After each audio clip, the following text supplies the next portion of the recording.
Good morning, everybody. I'm really happy to share with you another edition of the Congresso Internacional Cespe.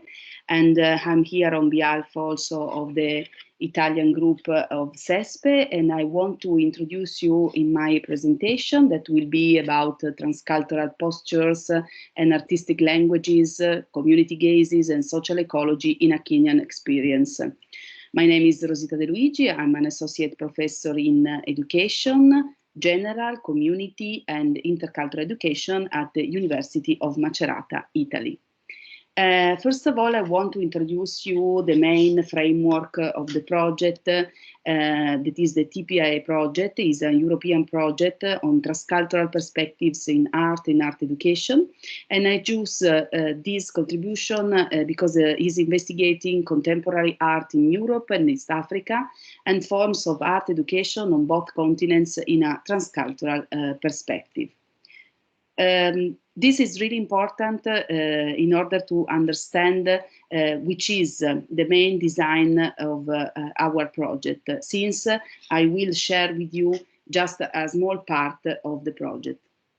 The research approach is setting up the theoretical and practical dialogue, recognizing mutual artistic and cultural influences between Europe and East Africa. And at the same time, the hypothesis is valuing cultural heritage and opening it for modern transformations on community and social development.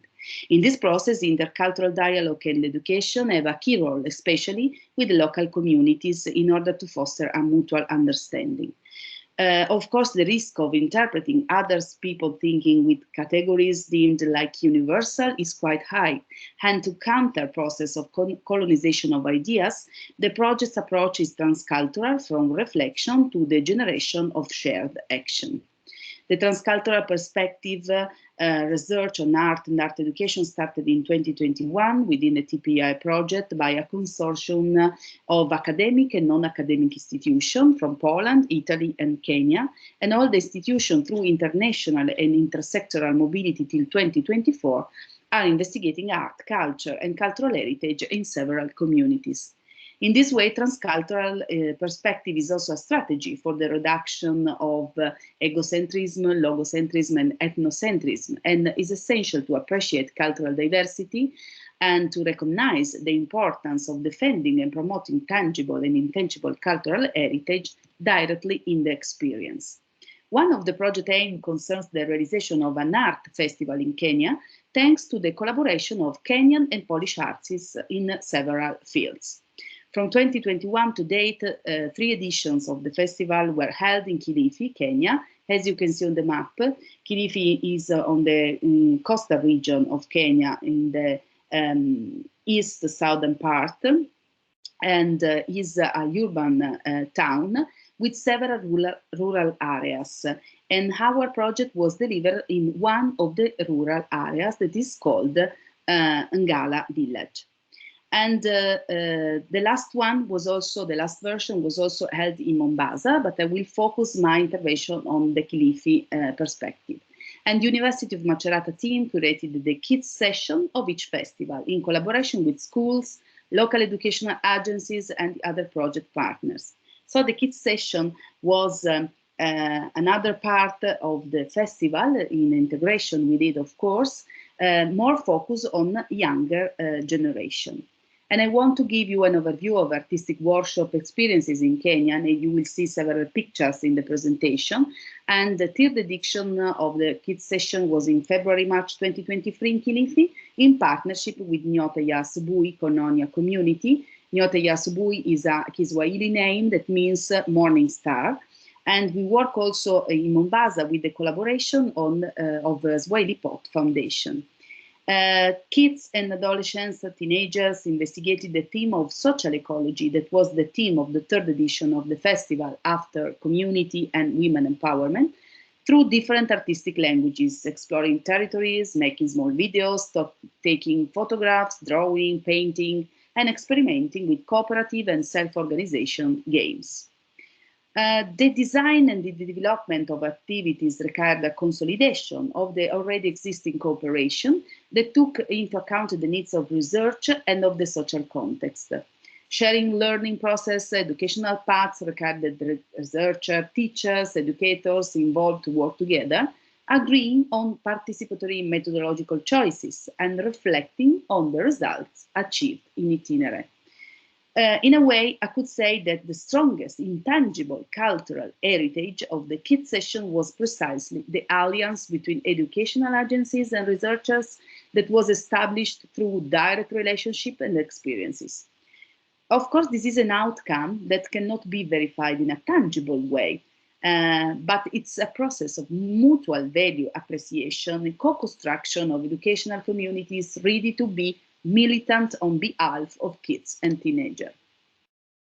In the different experiences, the research team of University of Macerata, in collaboration with Puani University students and the educational local teams, involved more than 100 kids and teenagers who expressed their creativity as active protagonists.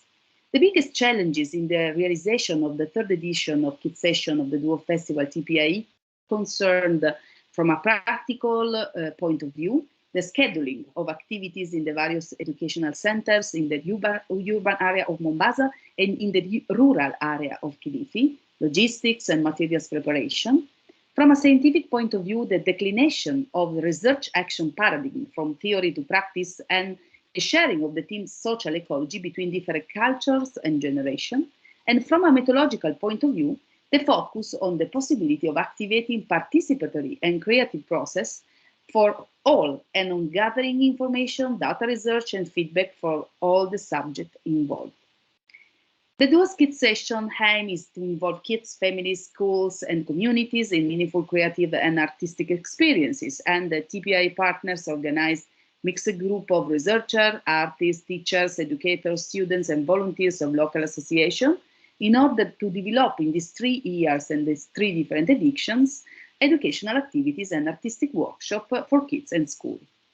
The cooperative approach was developed through several artistic languages, discovering local contexts and ways of expression, and the development of edutainment experiences in which participatory education is supported by entertainment and social animation, provided an enjoyable time and meaningful time and experiences with the way of creating and having an experience together. The Duo Kids Session, it was really an occasion in which we focus our analysis on 3 different aspects. The first one is the impact of the research action paradigm and shared reflection to identify relevant moments of transformative learning. The second one is the value and challenges of transcultural postures and the need for decolonial decentralization in the construction of reflective processes and collective educational action. The third one is the impact of community dynamics and the functions of ecological narratives by kids and teenagers through artistic languages. Let's see the methodological approach. You can see here in this slide 5 key points. The first step was sharing of educational research action guidelines with the project team through scheduled meetings. The second step was the analysis of social educational needs, resources, and planning of activities, open dialogue with local educational agents, and planning of workshops. Of course, phase 1 and phase 2 are together and are really intertwined. The third step was the implementation of activities with kids and teens, and the important goal here is listening to the voice and creativity of kids and teenagers and give back them voice. The fourth step is the feedback collection after each activity. So it's an ongoing debriefing time with the work group. And the last step is the final feedback at the end of the research process through the scheduled meetings. So let's focus on Kilifi experiences of 2023. The first step, sharing of educational research action, involved the research team of the University of Macerata, the educators of Nyota Yasubui Kononia community in Kilifi, and the Puani University students. Investing time in understanding which process to activate and how to promote the participation of kids, teens, and young people was essential to raise awareness on the theme of social ecology in a logic of co-responsibility in the balance between people and the environment, and to offer real experiences of community self and co-organization. The second step, the analysis of socio-educational needs and resources, needs a pre-step, that is this one. We are in this context since 2017, so we have a really strong connection with the social environment, with the schools, and with the center of education. So we anticipate some of the analysis already before the design of the research. And this is really important in order to deliver a research path that is really connected with the local context. So the analysis of socio-educational needs and resources took place thanks to local experts.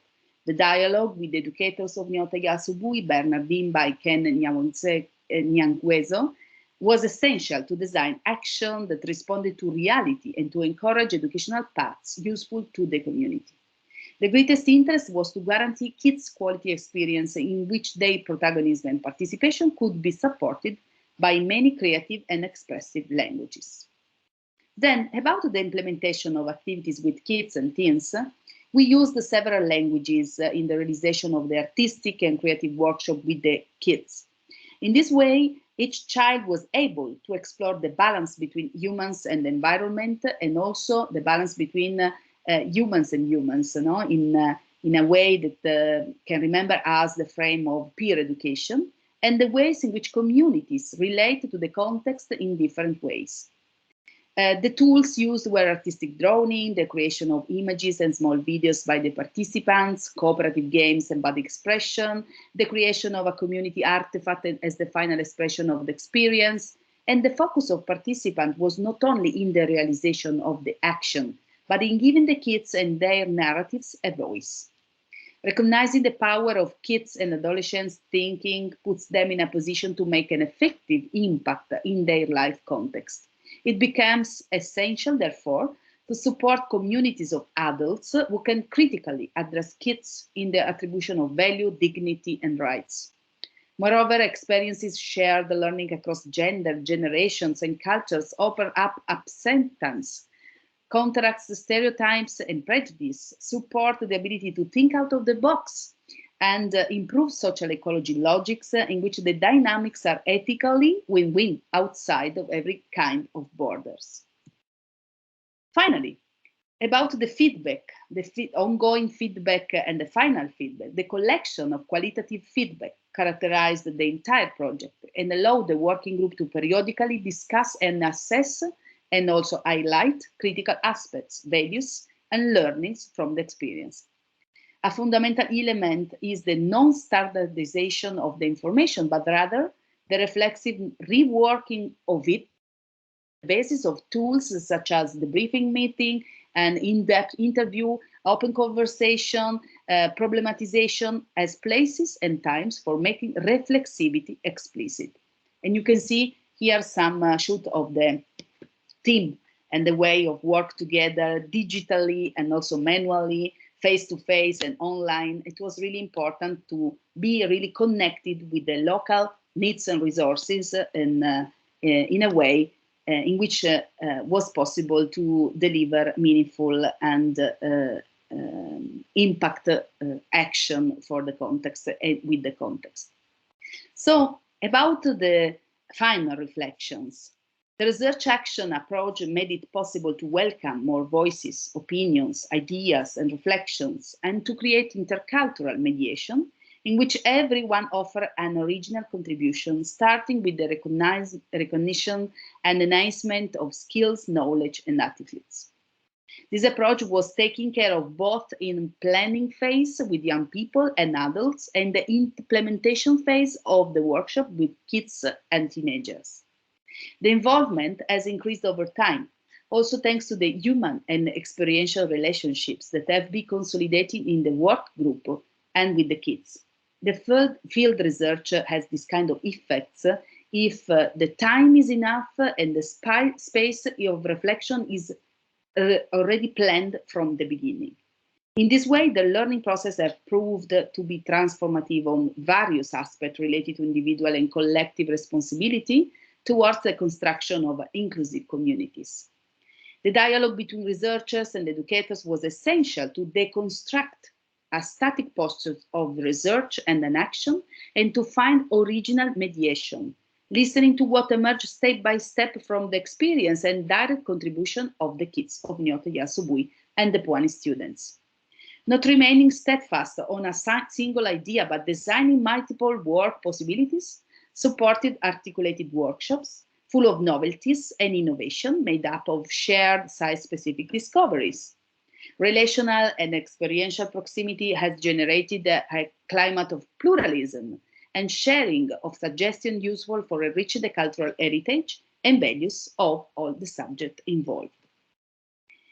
The protagonism of the kids was also supported by the research team, as well as by the peer coaching and supported of the UNMC PhD students Miriam Kuku and the Puani University students Calvi Wamba, Sheila Wendo, Mercy Mwende, and Lydia Moqueira from the field of education and ecology. And it's really important to name them in the process because it was teamwork. Having an interdisciplinary, intergenerational, and cross-cultural team fostered the development of a cross-cultural approach open to pluralism and originality. This has led to the possibility of constantly reviewing actions and redesigning ideas in motion. Awareness raising was constantly monitored throughout the kids session and concerned all subjects, adults, young, and kids, since intentionally from the start of the experience, the participatory approach was proposed as an integral perspective. It was not like something more that we had to do, but it was like the embodiment of the research. This has allowed the emergence of generative themes and action on multiple systemic, relational, ecological, educational, and social levels. The kids' narratives were valued with the desire to learn with them and by them, and to offer new educational and community paths. In this way, plural vision of the world and being with the world, as Freire said, took concrete form, spatial, temporal, bodily, and expressive, and the amazement and curiosity aroused the interest of the working group as facilitators of new cross-cultural discoveries. Art thus becomes a transcultural language in which to create, communicate, and produce new narratives and representation in a creative way. Finally, the shared experience of being all original and authentic subjects leads to the exploration of ways of educational research rooted in communities, as complex, interdependent system in perennial movement. I'm really grateful for this occasion. These are the main references on which was based my speech. And thanks again. You can find here my contact, and I will share with you several ideas about transcultural postures and artistic languages, since this project and other project with this Educational Alliance are still ongoing. And so we will have occasion to discuss more, and maybe also in person or directly with interaction with this kind of field of research, that it's really focused on the participation and the possibility to give voice to each subject, and in this sense, also be focused on the rights of the kids is one of the main goals of this kind of the possibility of expression. Thanks a lot again, and enjoy the conference.